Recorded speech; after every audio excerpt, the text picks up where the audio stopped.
തവണയെങ്കിലും മാഗി ഇങ്ങനെ ഒന്ന് ട്രൈ ചെയ്ത് നോക്കൂ. ഡെഫിനറ്റ്ലി നിങ്ങൾക്ക് ഇഷ്ടമാവും. അപ്പോൾ ഇന്ന് നമ്മൾ ഉണ്ടാക്കുന്നത് സ്പൈസി മാഗി എഗ് മസാലയാണ്. ആദ്യം തന്നെ പാൻ ഒന്ന് ചൂടാവുമ്പോൾ വളരെ കുറച്ച് ഓയിൽ ആഡ് ചെയ്തിട്ടുണ്ട്. അതിനുശേഷം ഒരു എഗ്ഗാണ് വേണ്ടുന്നത്. എഗ്ഗ് പൊട്ടിച്ച് നമുക്ക് ഒഴിച്ചു കൊടുക്കാവേ.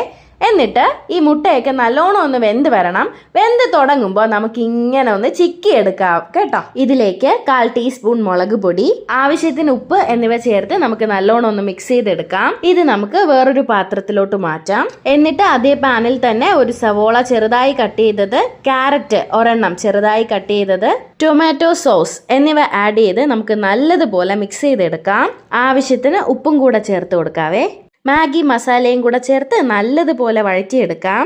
ഇതിലേക്ക് 1 കപ്പ് വെള്ളവും കൂടെ ആഡ് ചെയ്ത് നല്ലോണം തിളച്ച് വരുമ്പോൾ നമുക്ക് മാഗി അതിലോട്ട് ആഡ് ചെയ്യാം.